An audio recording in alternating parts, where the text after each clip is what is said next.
Answer की वगैरह है ना तुम्हारे पास? थी तो है मेरे पास भी।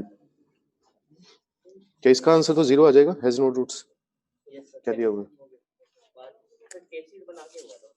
ना? केसेस का तो कुछ है ही नहीं पंगा इसमें। हाँ भाई, ऑनलाइन वालों टेस्ट डिस्कस कर रहे हैं, कोई डाउट हो तो उसमें पूछ लेना। पहले एक बार इनके डाउट ले रहा हूँ जो यहाँ पर बैठे हैं। जो कल टेस्ट हुआ था तुम्हारा टेस्ट सीरीज वाला, इसमें क्या लिखा हुआ है? बॉक्स ऑफ एक्स का square plus a into box of x plus b equal to 0 है। हमें बोला गया कि ए और बी कैसे नंबर्स हैं? ओड इंटीजर्स हैं।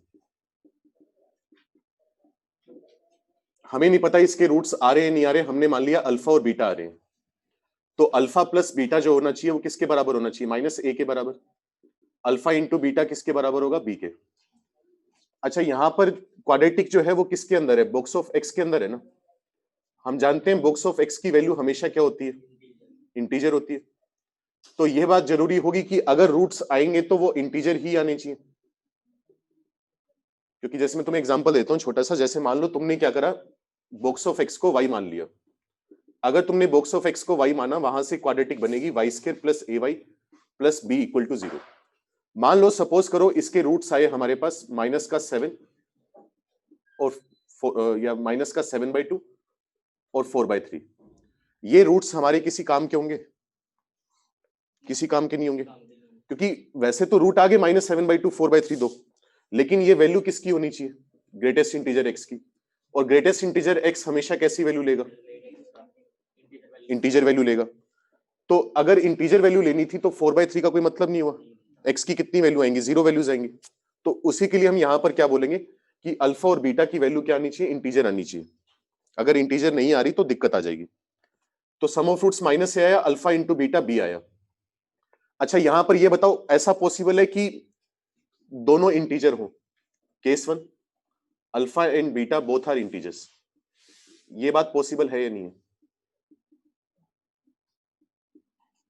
ये बात पॉसिबल नहीं है। कारण, अगर अल्फा और बीटा दोनों इंटीजर हैं तो दो इंटीजर्स का मल्टीप्लाई बी आ रहा है जो कि ओड इंटीजर है। दो इंटीजर्स का मल्टीप्लाई ओड कब आएगा? जब दोनों ओड हो। इसका मतलब अल्फा भी ओड है और बीटा भी ओड है। लेकिन अगर अल्फा और बीटा दोनों ओड हो गए तो उन दो ओड नंबर्स का सम कितना आना चाहिए? इवन आना चाहिए। लेकिन ए भी क्या दिया हुआ है? Odd integer. तो ये वाला केस तो पॉसिबल ही नहीं है कि अगर दोनों इंटीजर्स आ जाए। केस 2 क्या हो सकता है कि अल्फा तो एक इंटीजर है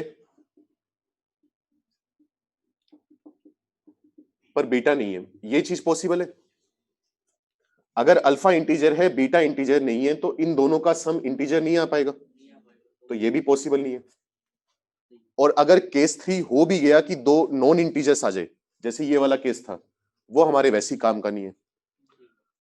तो किसी भी सिनेरियो में हमारे पास ग्रेटेस्ट इंटीजर एक्स की जो वैल्यू है वो इंटीजर नहीं आ पाएगी। तो एक्स की कोई भी वैल्यू नहीं आ पाएगी। आंसर आ गया। ठीक है, कोई दिक्कत किसी को? Third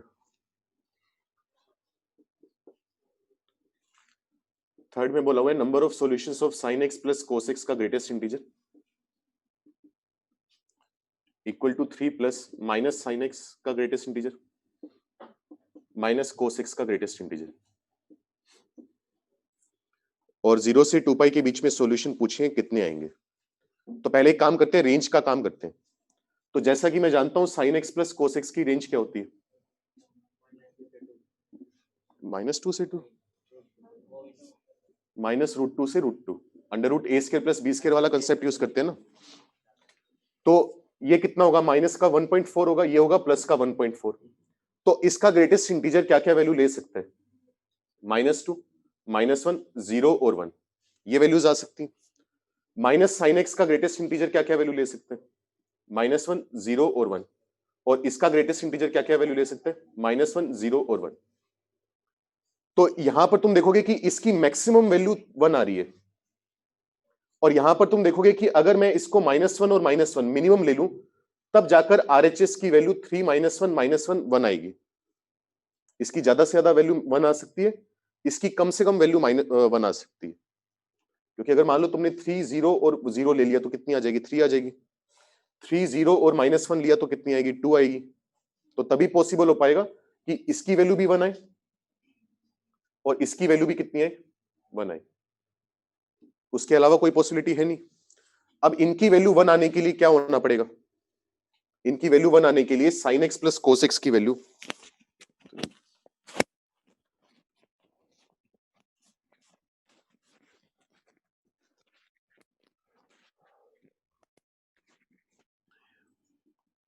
sign x plus cos x की वैल्यू क्या होनी चाहिए, √2 से 1 के बीच में होनी चाहिए। Sign x plus cos x √2 से 1 है, इसका मतलब √2 इंटू साइन एक्स प्लस π/4, ये तो बनाना आता ही होगा ना, ये आ जाएगा √2 से लेकर 1 के बीच में।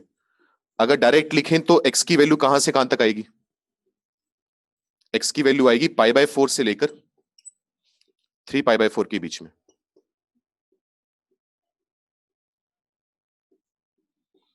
इसी में ये इंटरवल हमारा काम कर सकता है, ये समझ में आया, बताऊं, ठीक है। अच्छा, अगर इस इंटरवल में बात की जाए तो साइन माइनस साइन एक्स का ग्रेटेस्ट इंटीजर कितना होगा, अगर मैं इस हिस्से की बात करूं π/4 से π/2, तो यहां पर साइन एक्स पॉजिटिव होगा, साइन एक्स पॉजिटिव है तो माइनस का साइन एक्स नेगेटिव होगा, नेगेटिव होने का मतलब -1 से 0 के बीच में होगा, उसका ग्रेटेस्ट इंटीजर -1 आ जाएगा जो हमें चाहिए, तो वो कंडीशन फुलफिल होगी। अच्छा, इसमें कोसेक्स की वैल्यू क्या आएगी, पॉजिटिव आएगी 0 से 1, तो माइनस कोसेक्स नेगेटिव होगा, इसका ग्रेटेस्ट इंटीजर भी कितना आ जाएगा, -1। तो जो कंडीशंस हमें चाहिए थी वो काम कर गई, इसका मतलब हमारा सॉल्यूशन क्या आ जाएगा, π/4 से लेकर π/2, ये पूरा इंटरवल हमारे काम का होगा। π/2 पर तो ओपन आ जाएगा, क्योंकि π/2 पर कोसेक्स 0 हो जाएगा तो उसका बॉक्स 0 हो जाएगा, π/4 पर क्लोज्ड। अब मान लो मैं इस हिस्से की बात करूं, इस हिस्से में साइन एक्स तो अभी भी पॉजिटिव है, लेकिन कोसेक्स क्या होगा, नेगेटिव होगा, मतलब -1 से 0 होगा, माइनस से मल्टीप्लाई करेंगे तो क्या आएगा, 0 से 1, तो बॉक्स कितना हो गया, 0 हो गया, काम करेगा, नहीं करेगा। तो सिर्फ ये सॉल्यूशन होगा, ये इंटरवल होगा जो इसका सॉल्यूशन बनेगा। तो इस इंटरवल में कितने सॉल्यूशन आ रहे हैं, नंबर आ रहे हैं इनफाइनाइट, तो इसके सॉल्यूशन हो जाएंगे इनफाइनाइट। और अगर इंटरवल में पूछता तो बोलते π/4 से π/2। मान लो नंबर ऑफ सॉल्यूशन, तो उसने थोड़ा सवाल आसान पूछ लिया कि इनफाइनाइट आगे, क्योंकि इंटरवल आ रहे, अगर प्रॉपर इंटरवल पूछे तो π/4 से π/2 आया, समझिए, दोबारा बताऊं, हाँ भाई, ऑनलाइन में किसी को दिक्कत हो, सर दोनों की माइनस एक साथ नहीं होगा, हो जाएगी, हो रही है, π/4 से π/2 में आ रही है दोनों की वैल्यू, क्योंकि साइन एक्स और कोसेक्स की वैल्यू हम -1 नहीं करवा रहे ना, उनके बॉक्स की वैल्यू -1 करवा रहे हैं, बॉक्स दिए हुए ना, मैंने अपनी मर्जी मान लिया। फोर्थ में क्या बोला हुआ है, the remainder obtained by dividing the polynomial,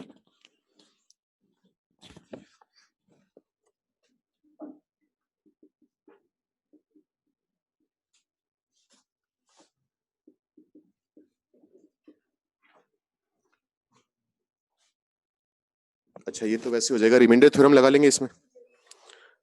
अगर इसको डिवाइड करेंगे, जैसे कभी भी डिवाइड करते हैं तो क्या होता है, जो डिविडेंड होता है वो किसके बराबर होता है, कोशेंट, मतलब मैंने पहले डिवाइजर लिख लिया, इनटू में क्या आएगा, कोशेंट आएगा, प्लस में आएगा रिमाइंडर। अब बचपन में तुमने पढ़ा था 9th-10th में कि अगर डिवाइजर से डिवाइड कर रहे हैं किसी भी पॉलिनोमियल से, तो रिमाइंडर की डिग्री उससे छोटी होगी, याद है ये बात। तो डिवाइजर की डिग्री कितनी है, 2 है, तो रिमाइंडर की डिग्री कितनी आएगी, 1 आएगी, 1 भी आ सकती है, 0 भी आ सकती है, लेकिन हम मानकर क्या चलते हैं, ax प्लस बी, कि अगर लीनियर पॉलिनोमियल आना होगा तो आ जाएगा कुछ ना कुछ, अगर कांस्टेंट आना होगा तो a की वैल्यू 0 आ जाएगी, तो डिग्री 1 वाला भी आंसर मैच कर जाएगा, डिग्री 0 वाला भी कर जाएगा। क्या हो गया, त्योड़ियां सी चढ़ गई तेरी, ठीक है, यही मान के चलते हैं। अगर क्यूबिक से डिवाइड करा होता तो क्या मानते, ax square plus bx plus c, degree हमेशा छोटी मान के चलते हैं, डिग्री छोटी होने का मतलब मैं कह रहा हूँ 2 से छोटी या तो 1 आएगी या 0 आएगी, अगर 0 आनी होगी तो वो अपने आप आंसर में आ जाएगा, x का कोफिशिएंट 0 हो जाएगा। अब हमें a और b की वैल्यू फाइंड करनी है, तो उसमें 2 इक्वेशन बनानी पड़ती हैं। अब दिक्कत ये आती है कि क्वोशिएंट हम नहीं जानते कि क्वोशिएंट होगा क्या, क्योंकि अगर डिवाइड करने लगे तो बहुत बड़ा काम है ना, ये तो फिर भी आसान सवाल पूछ लिया उसने, x की पावर 100 दे दी, तो क्वोशिएंट हम नहीं जानते, तो हमारी कोशिश ये होती है इसको 0 बना लिया जाए। अब 0 कैसे बनाएंगे, इसके साथ वाले नंबर को 0 बनाएंगे, तो ये पॉलिनोमियल कब 0 होगा, x इक्वल टू 1 पर और x इक्वल टू 2 पर, अगर 1 और 2 पुट करेंगे तो क्या आएगा, 1 की पावर 101 आएगा, इससे ये 0 हुआ, ये बन गया a प्लस बी। अगर x को 2 पुट करेंगे तो क्या बनेगा, 2 की पावर 100, ये तो 0 ही बनेगा, तभी तो वैल्यू 2 पुट करिए, कितना आ जाएगा 2a प्लस बी। सोल्व करेंगे a और b की वैल्यू आ जाएगी, a और b आ गया तो रिमाइंडर आ गया ax प्लस बी। ये तो फिर भी इसने x की पावर 100 दे दिया, नॉर्मली तो ये पूछता है, ये सवाल करा होगा तुमने, स्टैंडर्ड सवाल एक किया आता है, कई जगह मिला होगा, कई बुक में, बुकलेट में भी दिया हुआ है शायद अपनी, कि px एक पॉलिनोमियल है, उसको x माइनस 1 से डिवाइड करके रिमाइंडर 2 आ रहा है, इसी पॉलिनोमियल को x माइनस 2 से डिवाइड करके रिमाइंडर 3 आ रहा है, तो x square minus 3x plus 2 से डिवाइड करके रिमाइंडर कितना आएगा, करो ये क्वेश्चन। हाँ कहीं ना कहीं करा होगा, नोट्स में करा होगा या बुकलेट में या बुक में, क्वाड्रेटिक में करवाया होगा। हाँ तो वो सेम कंसेप्ट ही होता है इसमें भी, ठीक है। हाँ भाई किसी को दिक्कत तो, नोट्स में, हाँ सही बात है। हो गया फिर, और बताओ कौन सा पांचवा पूछे ना, पांचवे में क्या बोला हुआ अपने को, x है log 4 to the base 48,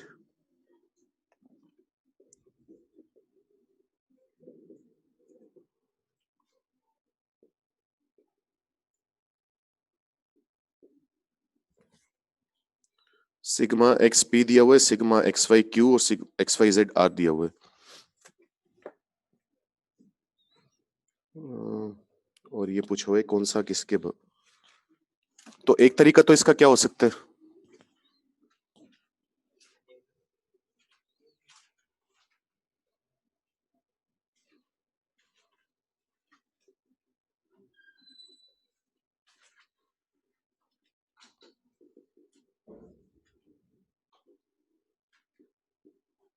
ये लिख सकते हैं इसको पूरे को,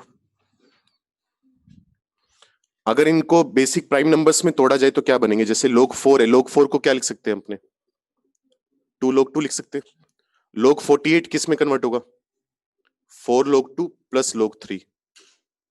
ऐसी अगर y को लिखना हो तो क्या लिख सकते हैं, 3 log 2 अपॉन ये आ जाएगा 3 log 2 प्लस में आ जाएगा log 3। z की वैल्यू कितनी आ जाएगी, log 2 प्लस log 3 अपॉन में आ जाएगा 5 log 2, ये दिया हुआ है। अब जैसे एक जगह तो उसने वैल्यू अपने से पूछी हुई है x y plus y z plus z x की, क्योंकि दिक्कत क्या है, इस तरीके से डिवाइड करना थोड़ा मुश्किल है, क्योंकि नीचे डिनोमिनेटर में दो दो नंबर का सम आ रहा है, जेड सही लिखा ना मैंने, ठीक है।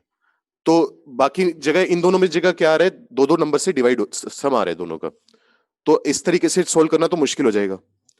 ले सकते हैं एलसीएम वगैरह ले सकते हैं, वो काम कर सकते हैं, लेकिन एक तरीका क्या कर सकते हैं, इसकी वैल्यू अपने को कितनी दी हुई है, क्यू दी हुई है, तो मैं एक काम कर सकता हूं कि मैं एक्स वाई जेड से डिवाइड करवा दूं, उससे थोड़ा फायदा हो जाएगा अपना। क्या फायदा हो जाएगा, अगर एक्स वाई जेड से डिवाइड करवाया जाए तो x y upon x y z 1/z होगा, 1/z इसका रेसिप्रोकल कितना आ जाएगा, 5 log 2 अपॉन में आ जाएगा log 2 प्लस log 3। या एक काम करो, एक्स वाई जेड से, या फिर एक काम करो एक्स वाई से डिवाइड करवा लो। क्या भाई, हाँ वो कर लेंगे वो तुम, हाँ वही कर रहे हैं, जैसे देख वो भी मैं करना चाह रहा हूँ, एक्स वाई से एक्स वाई डिवाइड करा 1/y ये आ गया, जेड इनटू में कितना आ गया 1/x आ गया, वो उल्टा ही करना चाह रहा हूँ।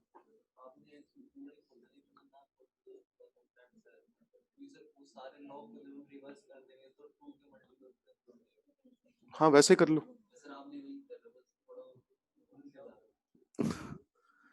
तो कितना आ जाएगा 1/x आ जाएगा, 1/x का मतलब कितना हो जाएगा, 4 log 2 डिवाइड होगा 2 log 2 से, तो 2 बचेगा, साथ में आएगा log 3 अपॉन 2 log 2,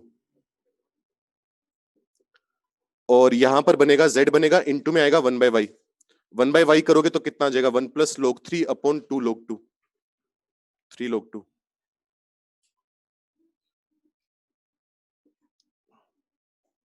जाएगा तो गंदा ही इससे, वैसे उससे आसान पड़ रहा है क्या, वो करके देख लेते हैं चलो। मतलब काम तो वही करने को तो एक काम और कर सकते हो। अब मैं तुम्हें बताऊं, बाकी कैलकुलेशन है वो करते रहना। एक काम तो ये भी कर सकते हो, जैसे ये एक इक्वेशन है, दो ही वेरिएबल चल रहे हैं, दो वेरिएबल मतलब दो नंबर चल रहे हैं, log2 और log3। तो एक तो ये वाली इक्वेशन पकड़ लो, एक ये वाली इक्वेशन पकड़ लो, दोनों को सोल्व करके log2 और log3 की वैल्यू निकाल सकते हैं। या तो वो वाला काम कर लेते हैं, वो वाला तरीका तो कर लिया ना तुमने, रेसिप्रोकल वाला। तो मैं अपना बता देता हूं जो मुझे दिमाग में आ रहा है।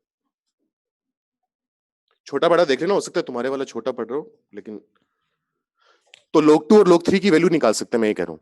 जैसे यहां से सोल्व करें तो 4x log2 minus 2 log2 plus x log3 0 के बराबर है, ये आएगा ना।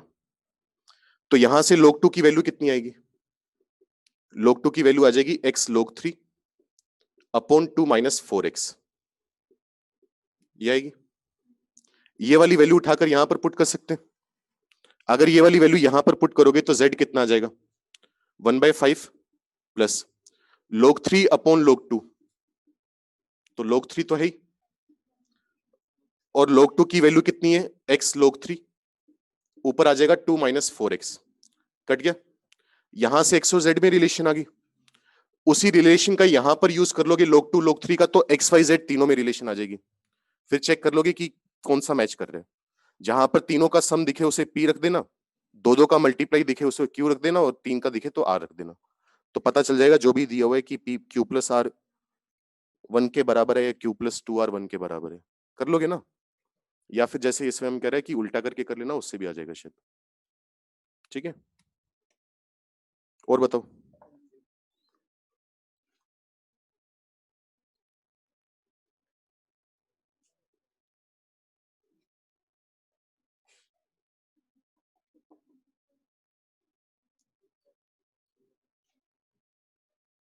इससे पहले वाली टेस्ट भी लेकर आए हो?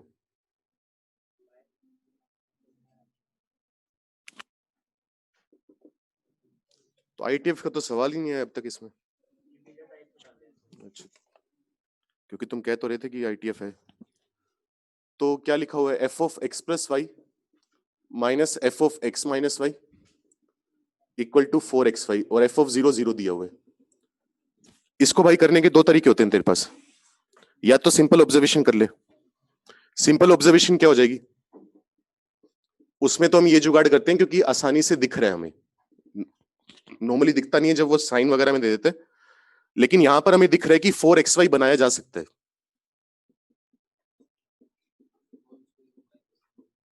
ये आ जाएगा।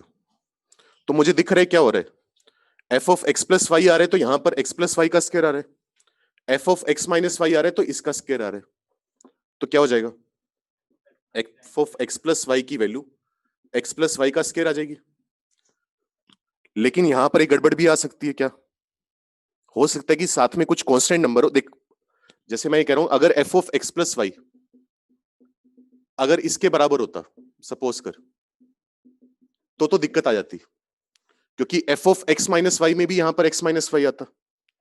जब माइनस करते तो एक्स्ट्रा टर्म्स भी कुछ ना कुछ बचती यहां पर। समझ रहे हैं मेरी बात? तो लेकिन अगर इसके साथ कांस्टेंट नंबर ऐड होगा तब दिक्कत नहीं आएगी। दिखा देता हूँ, एक मिनट मैं यहां लग देता हूँ, वो दिखेगा नहीं।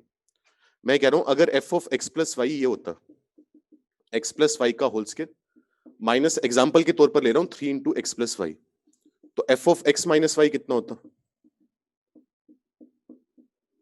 ये आता ना। जब दोनों को माइनस करते तो क्या आता? एक्स प्लस वाई का whole square minus x minus y का होल स्क्वायर, वो तो बन ही जाता। लेकिन एक्स्ट्रा में भी तो टर्म आती ना। कितनी आती? माइनस का 3x तो कट गया, माइनस 3y में से प्लस का 3y गया, कितना बचा? माइनस का 6y। वो लिखा हुआ है यहां पर? नहीं लिखा हुआ, तो एक्स्ट्रा टर्म आ जाती। तो इसका मतलब हम गारंटी से बता सकते हैं कि इसके अलावा कोई और टर्म नहीं होगी। ज्यादा से ज्यादा कांस्टेंट टर्म आ सकती है। कांस्टेंट टर्म क्यों आ सकती है? क्योंकि अगर कांस्टेंट होगा तो यहां पर भी प्लस अल्फा आ जाएगा, यहां पर भी प्लस अल्फा आ जाएगा, माइनस करने से फर्क पड़ेगा? नहीं पड़ेगा। तो अल्फा ऐड कर सकते हो, बाकी सेम रहेगा। अब x प्लस वाई की जगह क्या पुट कर देंगे अपने? x। तो एफ ऑफ एक्स हमारे पास फंक्शन आ गया एक्स स्क्वायर प्लस अल्फा। हाँ भाई बता, यहां से डाउट आना चालू हुआ या इतना नहीं हुआ था? ठीक है, इसके बाद कर लेगा। इसके बाद तो जैसे एफ ऑफ एक्स बोला हुआ वैल्यू पुट करनी है उसमें। अच्छा, एफ ऑफ जीरो भी जीरो दिया हुआ है ना, तो अल्फा भी भाड़ में गया फिर तो, अल्फा भी भाड़ में गया फिर तो। ऑब्जर्व ना हो तो फिर वो दूसरा तरीका होता है, पार्शियल डिफरेंशिएशन वाला।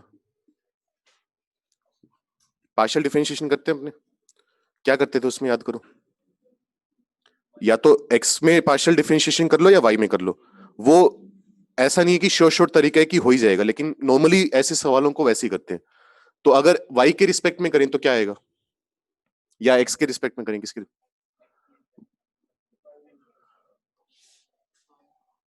एक्स के रिस्पेक्ट में कर लेते हैं। एक्स के रिस्पेक्ट में करोगे तो क्या आएगा, f of x plus y आएगा। इसको डिफरेंशिएट करोगे तो कितना आएगा, प्लस का f of x plus y equal to में कितना आ जाएगा, 4x आ जाएगा। क्या क्या कह रहे हैं? साइन क्यों चेंज होगा, क्योंकि तूने ये करा तो f dash x minus y तो आएगा। अच्छा, और माइनस वाई का करेगा तो बाहर प्लस आ जाएगा।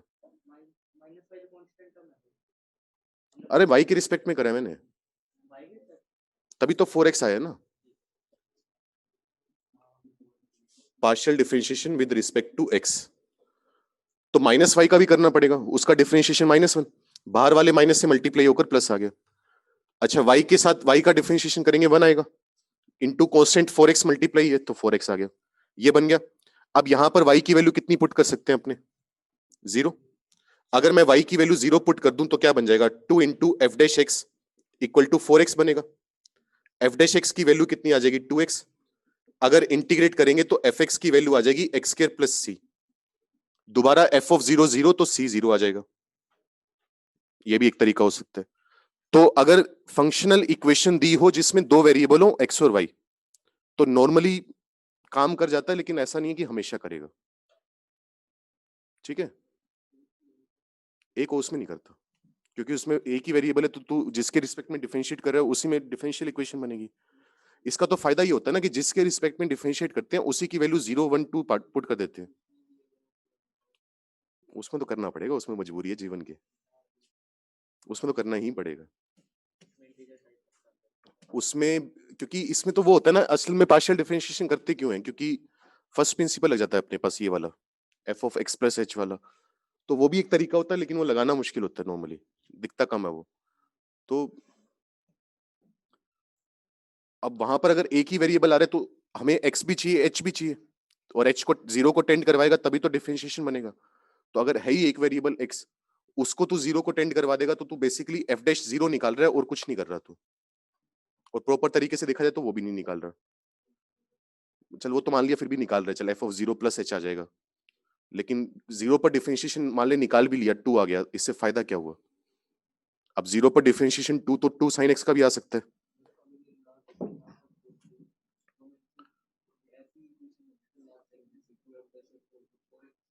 नहीं बनेगी ना, क्योंकि इसका तरीका वही है ना, देख किसके रिस्पेक्ट में डिफरेंशिएट करा मैंने, वाई के रिस्पेक्ट में। जिसके रिस्पेक्ट में डिफरेंशिएट करते हैं उसी की वैल्यू पुट करते हैं, तभी तो फायदा होगा ना तुझे।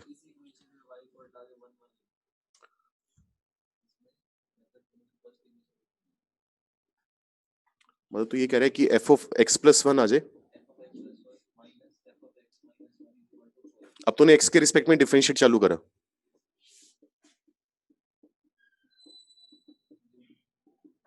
अब इससे तुझे क्या पता चला? मैं वही कह रहा हूं, अगर तूने एक्स की वैल्यू मान ले पुट कर दी, यहां पर मान ले तूने 1 वैल्यू पुट कर दी, तो तुझे ये पता चला कि f dash 2 minus f dash 0 equal to 4। कुछ नहीं बता सकते, बहुत सारे इनफाइनाइट फंक्शंस हैं जिनमें ये काम हो सकते हैं।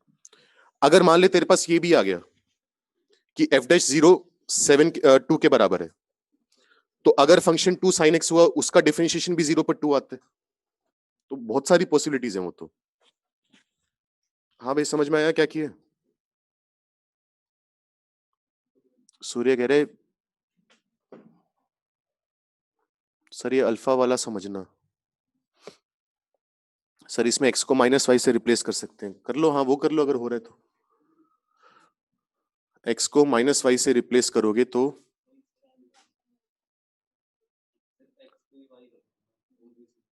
x को y रख दिया तो f of 2y equal to 4y square. हाँ वो भी सही है। हाँ हाँ वो कर सकते हो। ठीक है, तो हो गया ये वाला। बाकी फर्स्ट प्रिंसिपल से करना है तो वो भी करवा देता हूँ, इसमें दिख जाएगा। करना है, करा दो। पर फर्स्ट प्रिंसिपल इसमें तो आसानी से दिख रहा है, बाकी जगह नहीं दिखता, मुश्किल हो जाता है थोड़ा। ये है यहां पर, अगर मान ले मैं इस चीज की वैल्यू निकालना चाहूं तो क्या हो जाएगा? दोनों में कितने का डिफरेंस है? यहां पर 2h का डिफरेंस है। तो एक तरह से ये f ऑफ x का काम कर रहे हैं, ये काम कर रहा है f of x minus h का। तो जितने का डिफरेंस लेते हैं, जैसे अपने नॉर्मली क्या लिखते हैं, f ऑफ x लिखते हैं, माइनस में लिखते हैं f of x minus h, upon में h लिख देते हैं। तो ये एक तरह से fx का काम कर गया।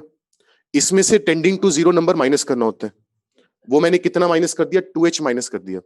जितना माइनस करते हैं उतने से ही डिवाइड करते हैं, सही है। तो y की जगह h वैल्यू पुट करिए तो इसकी वैल्यू कितनी आ जाएगी? 4xh आ जाएगी। तो ये बन जाएगा 4xh अपॉन 2h। कट कटाकर कितना बच गया? 2x। किसकी वैल्यू आ गई? F dash x equal to 2x। फिर वही कहानी। क्या कांस्टेंट वाला खेल मतलब? 7th नहीं है ना फिर किसी का? 8th 10th है सीधा। 10th में क्या बोला हुआ है?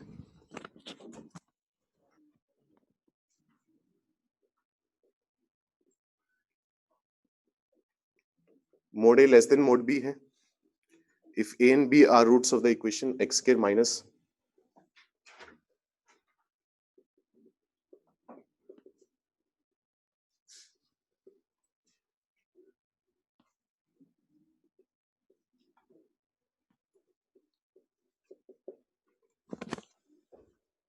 पहले तो इतने को देखते हैं क्या बोला हुआ है। अगर रूट्स गिवन है तो अपने क्या जानते हैं कि सम ऑफ रूट्स कितना आएगा? a plus b mod alpha आएगा। मोड अल्फा कैसा नंबर है? पॉजिटिव। अगर मैं a इंटू बी की बात करूं तो वो कितना आएगा? माइनस बीटा का mod. Product of root negative आ रहे हैं। अब हमें इतना सॉरी, हमें इतना पता चल गया कि एक रूट पॉजिटिव होगा, एक रूट नेगेटिव होगा। दो रूट का प्रोडक्ट नेगेटिव आ रहा है वो तभी पॉसिबल है ना जब एक पॉजिटिव हो एक नेगेटिव हो। अच्छा, अब एक पॉजिटिव नंबर का और एक नेगेटिव नंबर का सम पॉजिटिव आ रहा है तो मैग्नीट्यूड में कौन बड़ा होगा? पॉजिटिव नंबर बड़ा होगा। तो यहां पर मैं क्या कह सकता हूं कि one root is negative and one is positive. The magnitude of positive is greater than magnitude of negative, ये बात कह सकते हैं। अब ऊपर हमें रूट्स का मैग्नीट्यूड दिया हुआ है कि ए का मोड बी के मोड से छोटा है, तो किसका मोड बड़ा है? बी का। तो मैं कह सकता हूं कि बी जो होगा वो पॉजिटिव रूट होगा और ए जो होगा वो नेगेटिव रूट होगा। नहीं कह सकते? पॉसिबल है, हाँ ठीक है। अरे तो तूने कहा बी हो जाए कितना? माइनस का 6, ए हो जाए 3, बिल्कुल सही बात है। तो जब तू इन दोनों का सम करेगा, पॉजिटिव रूट का और नेगेटिव रूट का, कितना आएगा? नेगेटिव आएगा ना। लेकिन हमें दोनों रूट्स का सम क्या चाहिए? पॉजिटिव चाहिए। वो भी तो कंडीशन है ना। एक पॉजिटिव नंबर और एक नेगेटिव नंबर ऐड होकर पॉजिटिव बना रहे हैं, तो पॉजिटिव नंबर का ही मैग्नीट्यूड बड़ा होगा, या दूसरे शब्दों में बोले जिसका मैग्नीट्यूड बड़ा होगा वो पॉजिटिव होगा। तो दोनों में से किसका मैग्नीट्यूड बड़ा है? तो वो पॉजिटिव होगा, दूसरे वाला नेगेटिव होगा। ठीक है, कर तो सकते हैं लेकिन एक कंडीशन फेल हो जाएगी यहां पर। एक तो इतनी बात पता चली अपने को, और कुछ बता सकते हैं यहां से? इतना ही है बस। इसका यूज करके देख लेते हैं। मोड अल्फा का मतलब क्या है? ए प्लस बी, ये आ गया less than b minus one, a आ गया -1 से छोटा। ठीक है, अगर मोड की बात करें तो मोड ए क्या होगा? 1 से बड़ा होगा। कैसे होगा? दोनों तरफ माइनस से मल्टीप्लाई कर दो। अगर ए नेगेटिव है तो माइनस ए उसका मैग्नीट्यूड होगा। ए नेगेटिव तो मोड ए माइनस ए के बराबर लिख सकते हैं, एक दूसरे में इंटरचेंज कर सकते हैं। मोड ए आ गया 1 से बड़ा, इतनी बात बता सकते हैं। और बी का मोड ए के मोड से भी बड़ा होगा, मतलब उसका मोड भी 1 से बड़ा होगा, ये बात मैं कह सकता हूं। ठीक है, यहां से इतनी इंफॉर्मेशन से तो ये सारे निष्कर्ष पर पहुंच गए, पता नहीं काम आएगा नहीं आएगा वो देखते। अगला इसने बोला हुआ है बेस के लोग मोडे,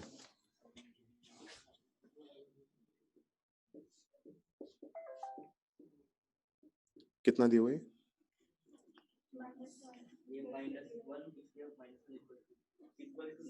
इक्वल टू 0।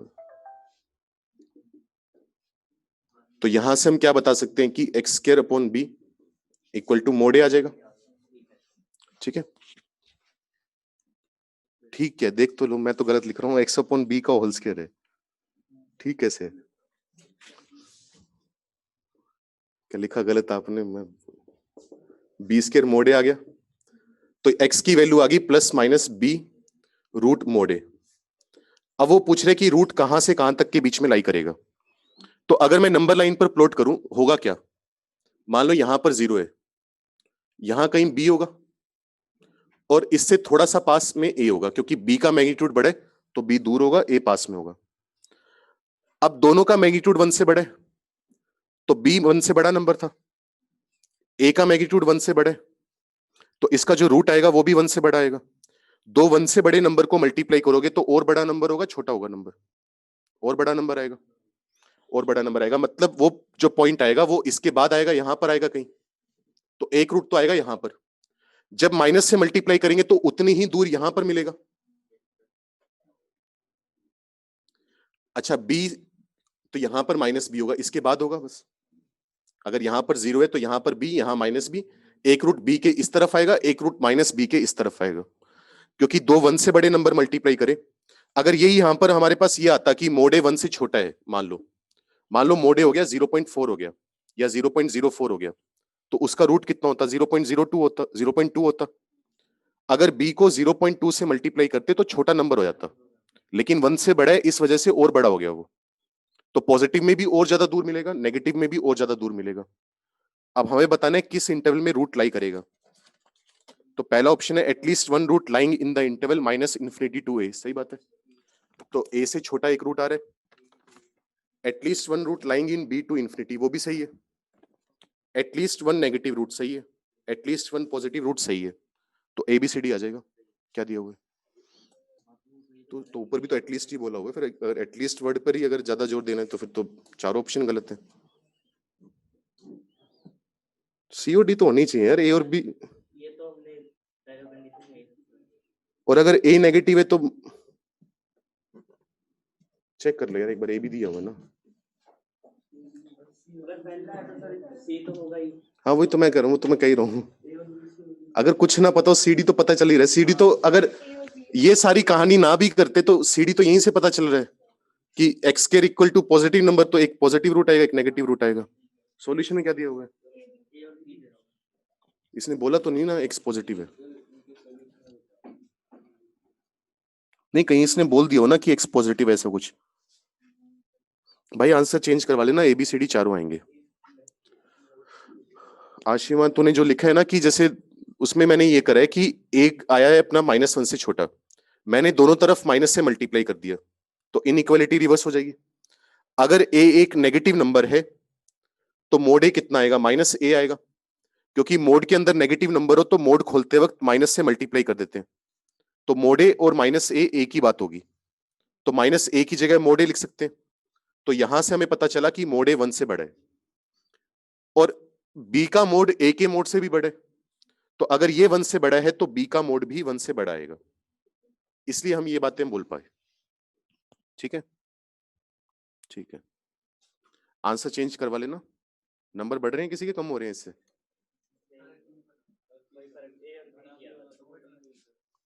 तो इसमें तुम्हारी मार्किंग स्कीम कैसे आ रही है? पार्शियल मार्किंग आ रही है, क्या आ रहा है? आ रही है पार्शियल मार्किंग, देख तो रहा हूँ क्या मैं, पार्शियल बढ़ रहे हैं। ओके सर,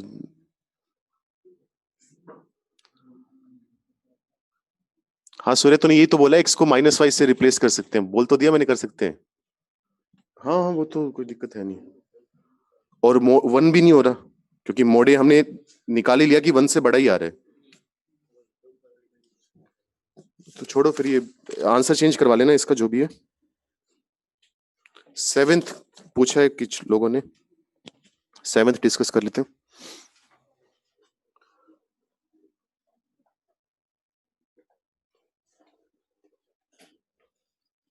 तो कितने नंबर का था मैथ्स का? 62 का होता है। कितने आए हैं? 22। कम है यार ये तो इतना मुश्किल पेपर तो नहीं है यार, है तो ठीक है एडवांस लेवल के, लेकिन इतना मुश्किल तो नहीं है यार। पहला सवाल घटिया देखो। हाँ, होना ही चाहिए था, घटिया सवाल है। सेकंड ठीक ठाक है, वो ज्यादा मुश्किल नहीं है। थर्ड में मान सकता हूँ, चलो ना हिट करे कि इतना इंटरवल वगैरह करना है। फोर्थ घटिया सवाल है, और इससे और भी घटिया हो जाता है क्योंकि क्लास में करवाए हुए। नया सवाल हो तो बात अलग होती है। 5वें में चलो मान लिया कैलकुलेशन होगी, छठा मान लिया अजीब से, 7वां आसान लग रहा है देखने में, तो 8वां आसान लग रहा है देखने में। 7 में केमिस्ट्री भी थी, ये भी नहीं कि फिजिक्स आ रखी हो। तो मैक्सिमम भी 30 है। तो मैथ्स में, हाँ मैथ्स में ही इतना तो समझ गया मैं। और केमिस्ट्री में तो सवाल ही तुम्हारे 5 हैं, इसमें 6 सवाल हैं इसमें।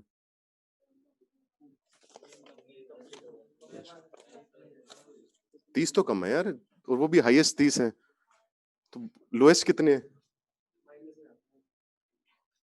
नहीं तो ये पेपर तो सारी जनता नहीं दे रही होगी ना, ये सारे देते हैं इस पेपर को।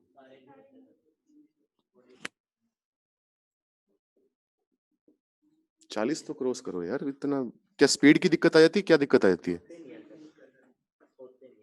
स्पीड की दिक्कत है तो बढ़ाओ, अब 4-5 महीने बचे हैं। क्वेश्चन देख लेते हो पूरे सारे के सारे? देख ही नहीं पाते।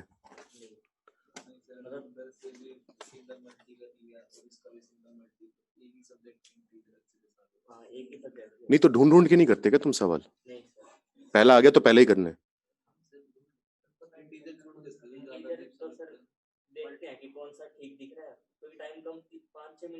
हाँ तो शुरू में क्यों नहीं देखते? मैं वही तो कह रहा हूँ, तो शुरू में पूरा पेपर देखा करो ना, कि सिंगल करेक्ट मान लो मुश्किल आ रखे हैं और इंटीजर आसान आ रखे हैं, तो तुम्हारा तो छूट गया पेपर। जो सवाल जनता करके आ रही है, जिसने मेंस की तैयारी करी है, वो सवाल भी जनता करके आ रही है, तुम मुश्किल सवाल करके, नंबर तो उतने ही मिलने, 4 नंबर इंटीजर में, बल्कि नेगेटिव नहीं होती। तो ये कौन सी तरीका है पेपर सोल्व करने का? क्या पता चल जाता है यार, थोड़ा तो आइडिया लग जाता है। जैसे अब 4th वाला क्वेश्चन देखकर पता नहीं चलेगा कि घटिया सा सवाल है? घटिया मतलब हो जाएगा, घटिया उस सेंस में क्या? हाँ वही ना, देखकर फर्स्ट वाला भी पता चल रहा है कि ये चीज प्रैक्टिस में लेकर आओ भाई। ऐसे काम नहीं चलेगा कि तुम पहले 13 सवाल देख रहे हो, आखिरी के 5 का आइडिया नहीं है। मान लो शुरू में टफ डाल दिया, एंड में आसान डाल दिया, तुम तो गए।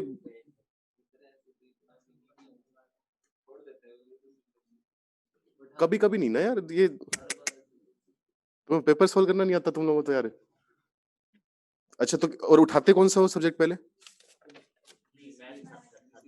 मैथ्स ही उठाने? तो क्या बंधे हुए हो, रिश्ता हो रखा है? भाई ये तरीका नहीं होता, और कोई फिजिक्स उठा रहा है तो वो भी गलत कर रहे हैं। पहले टेस्ट देखो आराम से, 5 मिनट पढ़ो, 2 घंटे हैं, 5 मिनट पढ़ने, वो यूटिलाइज ही होंगे, एंड में फायदा ही होगा। 5 मिनट पढ़ो, कौन सा पेपर आसान आया, सब्जेक्ट आसान आया है, किसका तुम्हें आता है ज्यादा। ये क्या तरीका है, मैथ्स ही उठानी है, फिजिक्स ही उठानी है? वो तो मुकर रहे, तो अब देख, नहीं नहीं, तरीके से सोल्व करो भाई ऐसे। अब मेंस का पेपर है, मेंस में 2-3 सवाल बड़े देता है वो, अब उसमें लगे रहे तो हो गया काम तुम्हारा। तो भाई नंबर 4 ही है हर सवाल के, 4 नहीं तो 5 है बस, और इससे ज्यादा फर्क नहीं है।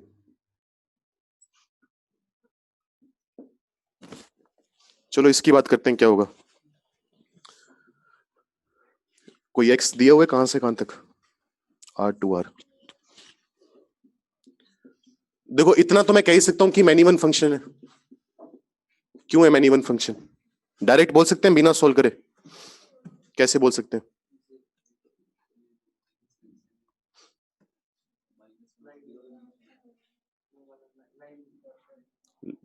लाइन ऐसी होती है, ठीक है, मैं बात तुम्हारे ऐसी भी होती है, तो कहना क्या चाह रहे हैं इससे? ये एक पीरियोडिक फंक्शन है, ये अपनी बार बार वैल्यू रिपीट करेगा, तो कोस इनवर्स भले ही अपनी वैल्यू रिपीट ना करना चाहिए, लेकिन इनपुट रिपीट करेगा तो आउटपुट भी रिपीट करेगा, तो मैं कह सकता हूं ये पीरियोडिक फंक्शन है। अगर पीरियोडिक फंक्शन है तो वो हमेशा मैन इवन होता है, पता है अपने को, क्योंकि पीरियोडिक का मतलब ये है कि अलग अलग एक्स पर सेम वैल्यू लेना, मैन इवन तो है। ये कितनी भी कोशिश कर ले, अंदर वाला number cos inverse minus zero से पाई होगा, तो इसकी जो रेंज आने वाली है वो जीरो से पाई आएगी, कभी भी कोडोमेन के बराबर हो पाएगी? नहीं हो पाएगी। तो इतना भी मैं कह सकता हूं कि इनटू फंक्शन है, तो मैनिमन और इनटू तो बता ही सकते हैं। और क्या पूछा इसने? अच्छा, इससे काम चला नहीं क्या? मैं सोच तो रहा था कि इससे काम चल जाएगा। चलो बाकी चीजें करते हैं फिर।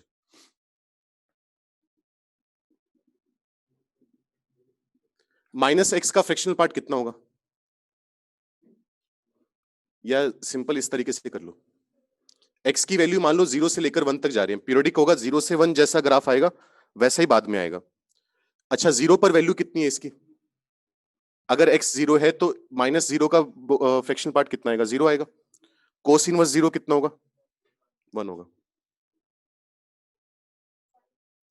कितना बोला मैंने? कोस इनवर्स 0 बोले ना, π/2 होगा। मैं भी तुम्हारे पीछे पीछे, π/2 होगा, ठीक है। अच्छा, 1 पर आते आते कितनी वैल्यू हो चुकी होगी? -1, अगर 1 से जस्ट छोटे की बात करें, 0.999, 0.999 का फ्रैक्शनल पार्ट कितना आएगा? 0.999 आएगा। उसके साथ अगर माइनस लगाओगे तो -0.999 का कितना होगा? या इस तरीके से करना है क्या? इससे फैल ना जाए इससे। एक काम करो, छोड़ो, मान लो x इंटीजर नहीं है, सिंपल काम कर लेते हैं, इससे फैलेगा शायद। मान लो x इंटीजर नहीं है तो क्या बन जाएगा? x इंटीजर ना हो तो -x का फ्रैक्शनल पार्ट कितना होता है? फॉर्मूला क्या होता है? 1 minus fractional part of x, तो ये आ जाएगा 1 minus fractional part of x। अब कोस इनवर्स के अंदर क्या बन गया? फ्रैक्शनल पार्ट ऑफ x -1 बन गया। अब चेक करो, जैसे जैसे फ्रैक्शनल पार्ट x की वैल्यू 0 आएगी तब तो ये वैल्यू कितनी मिलेगी? पाई मिलेगी। गलत कर लिया क्या मैंने कुछ? मैंने ये कहा है कि दोबारा बना दो।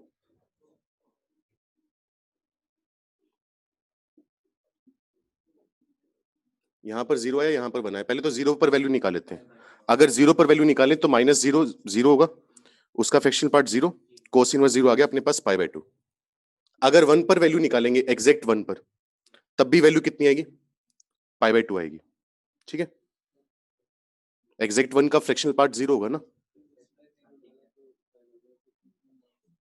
तो ये तो तब आया ना जब x इंटीजर नहीं है। ये वाली वैल्यू तो तब आई है ना जब x इंटीजर नहीं है। हम क्या बोलते हैं?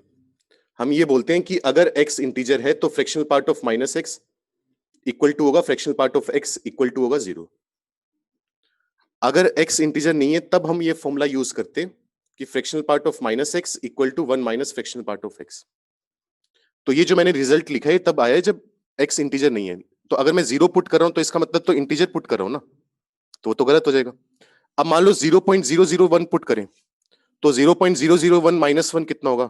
ऑलमोस्ट -1 होगा। -1 पर कोस इनवर्स कितना होगा? पाई होगा। तो ये वाली वैल्यू यहां पर सीधा जंप मार के कहां पर पहुंच जाएगी? पाई पर, ठीक है। अब जैसे जैसे x की वैल्यू बढ़ाओगे फ्रैक्शनल x बढ़ेगा, फ्रैक्शनल x बढ़ेगा तो अंदर वाली वैल्यू बढ़ेगी, अंदर वाला एंगल क्या होगा? धीरे धीरे कम होगा। अंदर वाला एंगल धीरे धीरे कम होगा तो ये वैल्यू ऐसे आएगी। यहां पर कितनी वैल्यू लेगा? 1 लेगा, जंप मार के फिर पाई पर जाएगा, फिर नीचे आएगा। ये बार बार ये वाला बिहेवियर शो करता रहेगा। ये इसका ग्राफ है बस।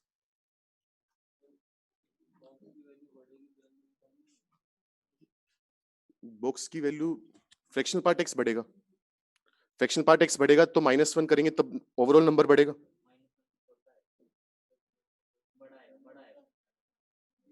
अंदर वाला नंबर बढ़ रहा है, कोस इनवर्स कैसा फंक्शन है? डिक्रीजिंग फंक्शन है। अंदर वाली वैल्यू बढ़ेगी तो क्या होगा? एंगल की वैल्यू कम होती जाएगी।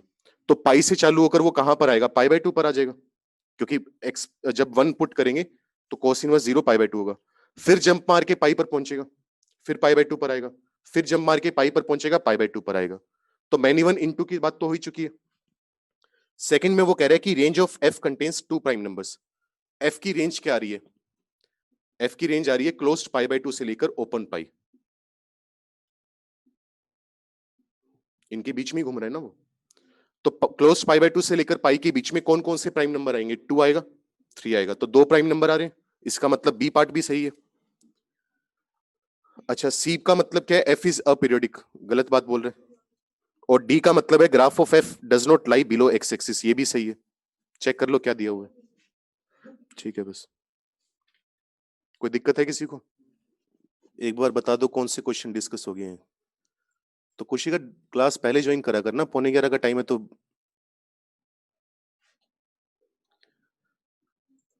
क्या लिख रहे हो तुम लोग?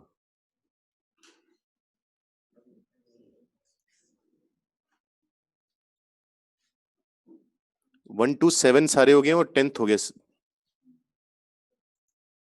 साक्षी 13th क्वेश्चन डिस्कस करते हैं, 1 मिनट रुक बच्चे। एक बार बता दो कौन से क्वेश्चन डिस्कस हो गए हैं और क्या क्या लिखा हुआ है। आशिमा सर फ्रैक्शनल पार्ट है इसलिए। सूर्य क्या कहना चाह रहा है भाई तू?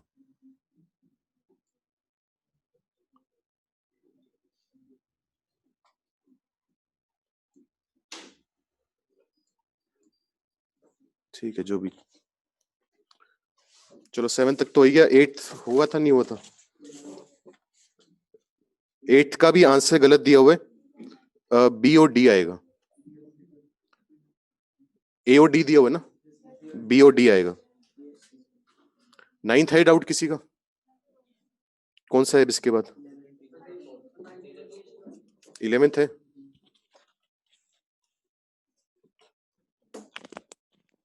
कौन सा पूछ रहे हैं इंटीजर का?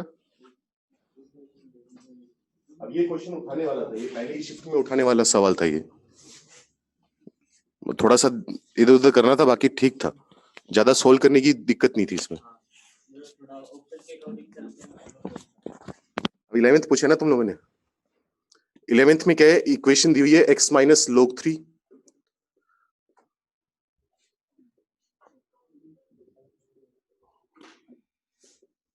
ये तो आसान सवाल है यार। ये तो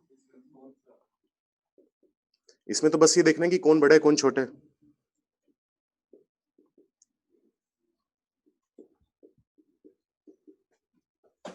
ठीक है, ये इक्वेशन है। कैसी इक्वेशन बनेगी अपने पास? क्वाड्रेटिक बनेगी, x into x x square होगा। ऐसे क्वेश्चन तुमने करे होंगे, x minus a into x minus b plus x minus b into x minus c, quadratic में करे होंगे। बुकलेट में हैं बहुत सारे ऐसे, क्लास में भी करवाए होंगे। तो ये क्वाड्रेटिक है, इसके कितने रूट आएंगे? तो अपने a की वैल्यू x को a पुट करते हैं, फिर चेक करते हैं फंक्शन की वैल्यू पॉजिटिव आ रही है, b पुट करने पर नेगेटिव आ गई, c पुट करने पर पॉजिटिव आ गई, तो रोल्स थ्योरम से बोल देते हैं कि बीच में एक रूट आएगा। वही कंसेप्ट यहां पर है। तो बस हमें ये चेक करना है कि कौन बड़ा नंबर है कौन छोटा नंबर है। इतना तो मैं देख सकता हूं कि log 2 to the base 4 सबसे छोटा नंबर होगा। सही है इतना? अब log 3 to the base 2 बड़ा है या log 4 to the base 3 बड़ा है? देखने से तो ये लग रहा है कि log 3 to the base 2 बड़ा है, यहां पर log 4 to the base 3 आएगा। अब इस पूरे को फंक्शन मान लेते हैं। अगर इस फंक्शन में मैं log 2 to the base 4 value put करूंगा तो क्या होगा? ये वाला पार्ट तो जीरो हो जाएगा, log 2 to the base 4 minus log 2 to the base 4 zero हो गया। ये वाला पार्ट भी कितना हो जाएगा? जीरो। अगर एक छोटे नंबर में से बड़ा नंबर माइनस करें तो नेगेटिव आएगा, छोटे में से बड़ा नंबर माइनस करें तो फिर नेगेटिव आएगा। दो नेगेटिव का मल्टीप्लाई क्या हो जाएगा? पॉजिटिव। अगर f of log 4 to the base 3 की बात करें, अगर ये वाली वैल्यू पुट करी जाए तो क्या होगा? ये वाला फैक्टर जीरो हो जाएगा, ये वाला फैक्टर जीरो हो जाएगा। एक बड़े नंबर में से छोटा नंबर माइनस करेंगे तो पॉजिटिव, एक बड़े में से छोटा नंबर माइनस करेंगे, छोटे में से बड़ा माइनस करेंगे तो पॉजिटिव, मल्टीप्लाई करके नेगेटिव आ गया। और लास्ट में पुट कर देंगे log 3 to the base 2, इससे वैल्यू क्या आएगी? पॉजिटिव आएगी। तो अगर फंक्शन की वैल्यू पहले पॉजिटिव आ रही है फिर नेगेटिव आ रही है, तो बीच में कभी ना कभी तो जीरो को क्रॉस करा ही होगा ना इसने। तो इनके बीच में कम से कम एक रूट आएगा, कम से कम इनके बीच में भी एक रूट आएगा। तो 2 रूट आ गए और इंटरवल भी पता चल गए। तो 11th का आंसर क्या आ जाएगा? 1 root lie between log 4 to the base 3, a आ जाएगा, बी आ जाएगा और डी आ जाएगा। ये ना कर ले, वो कर ले, लेकिन मैंने तो इतना ही सोचा कि देख 2 से 3 जाना है, छोटा नंबर है, डिफरेंस 1 का है, छोटे नंबर की ज्यादा बड़ी पावर रखेंगे तब जाकर 1 का डिफरेंस पैदा होगा।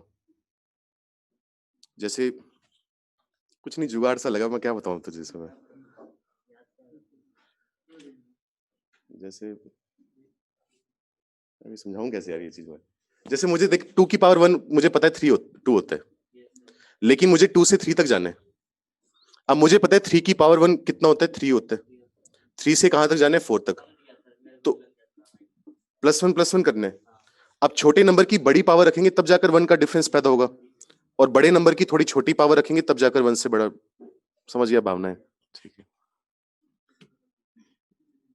बाकी उस चीज का फर्क पड़ नहीं रहा वैसे। और तू वो भी कर सकता है, log 2 log 3 की वैल्यू अपने को पता है, तो log 4 अपॉन log 3 कर लिया। log 4 की वैल्यू कितनी होती है? 0.3010 इंटू 2, log 3 होता है 0.4771। आइडिया लग जाएगा लगभग लगभग। सर 7th क्वेश्चन में graph symmetric about y axis, तो इवन नहीं होगा। बात तो सही लग रही है, सिमेट्रिक अबाउट y एक्सिस है नहीं, कहाँ है सिमेट्रिक अबाउट y एक्सिस? मैं भी बोल रहा हूँ बात सही लग रही है।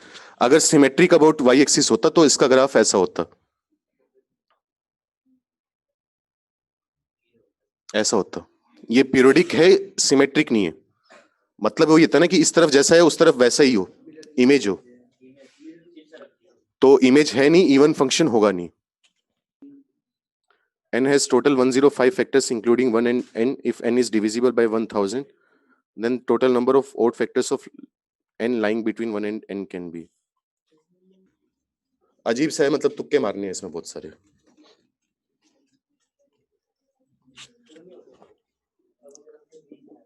जैसे 13th में बोला हुआ है number of devices of n कितना? 105 बोला हुआ है ना। तो नंबर ऑफ डिवाइजर निकालने का तरीका अपने को पता है क्या होता है। तो अगर ये 1000 से डिविजिबल है, 1000 का मतलब होता है 2 का क्यूब इंटू 8 इंटू कितना होता है? 125 होता है ना। 5 का क्यूब, हाँ 10 का क्यूब आंसर। मैं भी क्या करूं, ये आएगा। तो n में एटलीस्ट इतना तो है कि 2 का क्यूब हो, 5 का क्यूब हो। बाकी कुछ प्राइम नंबर होंगे उनका भी उनकी भी पावर आएगी, यही होगा। अब नंबर ऑफ डिवाइसेस निकालने का तरीका अपने को पता है कि क्या होता है, पावर्स में 1 ऐड करने और मल्टीप्लाई कर देना, ठीक है। अब नंबर ऑफ डिवाइसेस 105 कैसे आए होंगे? या तो ऐसा होगा किसी प्राइम नंबर की पावर 104 होगी, सिंपल 104 में एक ऐड करेंगे 105 डिवाइजर आ जाएंगे। लेकिन वो पॉसिबल नहीं है, क्योंकि अगर n इस नंबर से डिविजिबल है तो उसमें एटलीस्ट 2 प्राइम नंबर तो होंगे ही होंगे, ज्यादा हो वो अलग बात है। अच्छा 105 और कैसे आ सकते हैं? 105 आ सकते हैं, किससे डिवाइड होते हैं? 3, 35, 5, 7, ठीक है। तो 105 बनाने का तरीका हो सकता है 105 इंटू 1, या फिर क्या हो सकता है 35 सॉरी 15 इंटू 7 हो सकते हैं। अगर 15 इंटू 7 हुआ तो इसका मतलब क्या होना चाहिए कि एक प्राइम नंबर की पावर तो 14 होगी और दूसरे प्राइम नंबर की पावर 6 होगी। तभी पावर्स में 1 ऐड करेंगे, मल्टीप्लाई करेंगे तो 105 डिवाइजर आएंगे, ठीक है। तो इसमें क्या हो सकता है, अब 2 प्राइम नंबर तो होने चाहिए। वो 2 प्राइम नंबर कौन से होंगे? या तो 2 वाला होगा या 5 वाला होगा। तो या तो हो सकता है 2 की पावर 14, 5 की पावर 6, या फिर क्या हो सकती है पॉसिबिलिटी 2 की पावर 6, 5 की पावर 14। ये समझ में आ रहा है? तो नहीं 3 तो अगर 2 ही प्राइम नंबर है ना, P1 P2, अगर तूने तीसरा प्राइम नंबर भी ले आया तो उसकी भी पावर में 1 ऐड होगा, तो 15 इंटू 7 के साथ कुछ और मल्टीप्लाई हो जाएगा, तो नंबर ऑफ डिवाइसेस 105 को क्रॉस कर जाएंगे, वो नहीं चाहिए अपने को, ठीक है।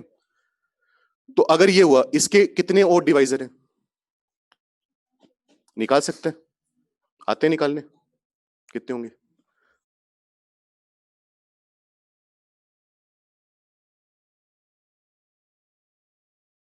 कितने और डिवाइजर आ जाएंगे? 5 की पावर 1, 5 की पावर 2, कितने आ जाएंगे? 6 आ जाएंगे। यहां से कितने और डिवाइजर आएंगे?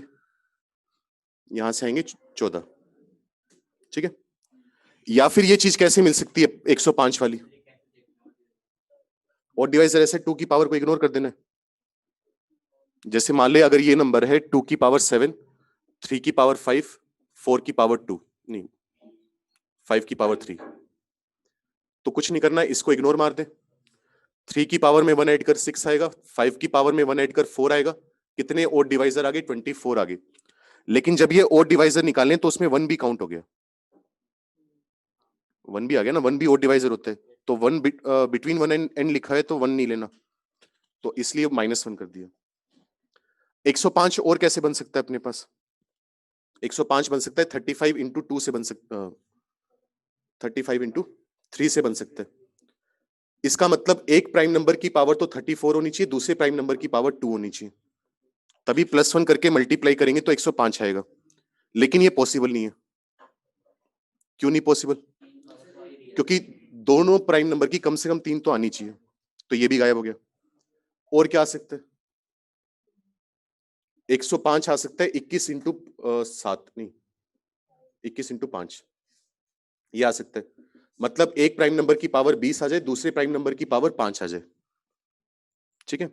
नहीं 5 नहीं 4। तो इसमें क्या क्या पॉसिबिलिटी है? या तो 2 की पावर 20 होगी और 5 की पावर 4 होगी, या फिर 2 की पावर 4 होगी, 5 की पावर 20 होगी। कितने ओड डिवाइजर आएंगे? 4 आएंगे। यहां से कितने ओड डिवाइजर आएंगे? 20 आएंगे। ये पॉसिबिलिटीज आ गई। तो पॉसिबिलिटी समझ में आ गई कैसे कर रहे हैं, ठीक है। और क्या हो सकता है? अब या तो 2 नंबर का मल्टीप्लाई 105 है, या फिर 3 नंबर का मल्टीप्लाई 105 आ सकता है। तो 3 नंबर का मल्टीप्लाई तो यही हो सकता है, 3 इंटू 5 इंटू 7। मतलब एक प्राइम नंबर की पावर तो 2 होनी चाहिए, दूसरे प्राइम नंबर की पावर 4 होनी चाहिए, तीसरे प्राइम नंबर की पावर 6 होनी चाहिए। तो 2 और 5 की पावर तो 2 आ नहीं सकती, तो क्या होगा? या तो 2 की पावर 4 होगी, 5 की पावर 6 होगी, या फिर 2 की पावर 6, 5 की पावर 4। तीसरा प्राइम नंबर कोई भी ले ले, क्योंकि हमें ओड इवन से फर्क है, बाकी कोई मतलब नहीं अपने को। और 2 के अलावा कोई भी प्राइम नंबर लेगा तो ओड ही आएगा। तो 3 ले ले, 7 ले ले, मैटर नहीं करता। मैं 3 ले रहा हूं एग्जाम्पल के तौर पर, ये आ गया। इसको इग्नोर मार। कितने ओड डिवाइजर आएंगे? 7 इंटू 3 21, -1 करेगा तो कितना आ जाएगा? 20 आ जाएगा। 5 इंटू 3 15, -1 करेगा तो कितने ओड डिवाइजर है? 14। मतलब अगर मैं यहां पर भी रुक जाता तो चल जाता काम। तो 4 आ सकता है, 6 आ सकता है, 14 आ सकता है, 20 आ सकता है। तो पहले ही बता देता ना यार, मैं पहले ही रुक जाता। आंसर तो बन ही गया था अपना, चारों ऑप्शन। तो 13th का आंसर आ जाएगा ABCD। क्या दिया हुआ है? आगे समझ। बड़ा सवाल है लेकिन। हाँ तू बता। इंटीजर का 4th, ये तो बुकलेट का है तुम्हारी। अच्छा उसने साक्षी ने 13th भी तो पूछा था, कौन सा था ये? अच्छा हो ही गया ना ये। Let fx be a function in the form of a by b। कितना टाइम हो गया?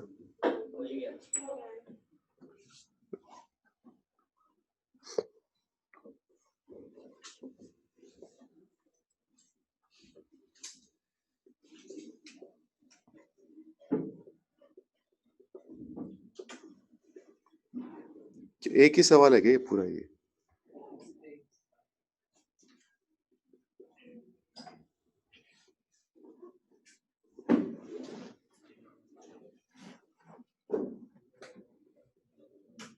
ना ये तो नहीं है भाई बुकलेट का फिर तुम्हारा।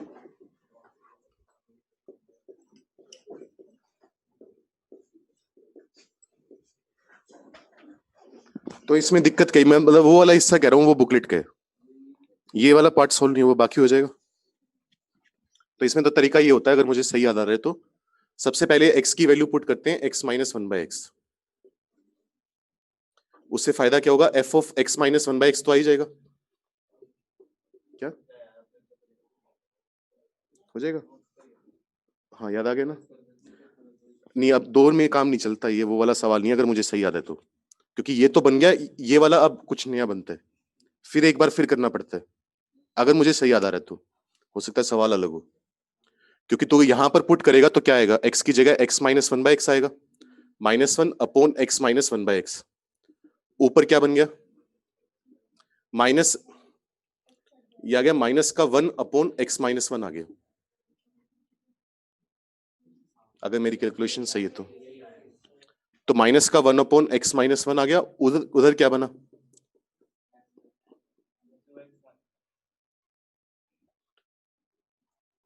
इधर बना 2x - 1/x। तो यही नुकसान होता है इसका।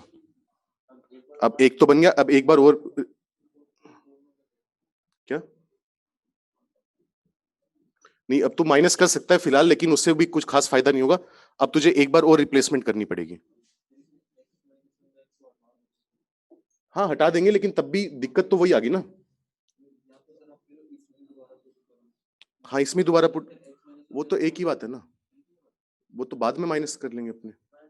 फिलहाल तो इक्वेशंस बनानी है हमें, तब तक करना पड़ेगा जब तक कि साइकिल पूरा ना हो जाए।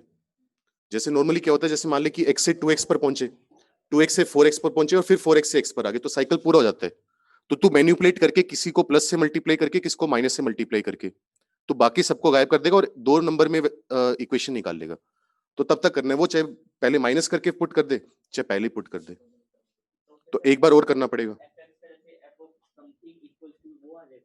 एफ ऑफ एक्स की वैल्यू आ जाती है फिर सोल्व करके, लेकिन एक बार से नहीं चलता। अगर मुझे सही याद आ रहा है वही सवाल है, तो 3 बार करना पड़ता है इसमें। एक बार तो हो गया, 2 बार और करना पड़ेगा शायद, कहीं ना कहीं है ये, बुकलेट में है, कहीं ना कहीं है ये, कर लोगे फिर। पूरा सोल्व करवा दो, क्लास का टाइम हो गया। एक बार तो अगर किसी का डाउट रह गया शाम को पूछ लेना 5 बजे। अभी कहाँ जा रहे हो फिर?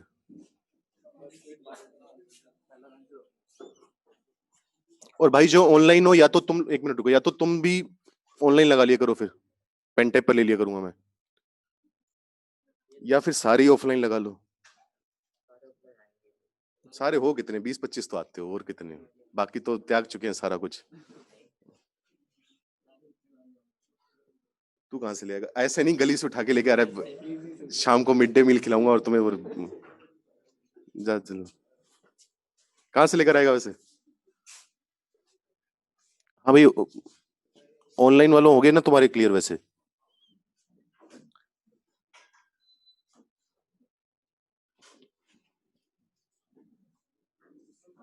अगर कोई रह गया है तो शाम को आके पूछ लेना, 5-5:15 बजे मिल जाऊंगा, ठीक है। बाकी ऑनलाइन अटेंड कर लिया करो, ऑफलाइन तो उससे ये होगा कि चैट, क्योंकि चैट पर फिर ध्यान नहीं जाता, उसमें तो सामने खुली होती है तो देखता रहता है आदमी, ठीक है।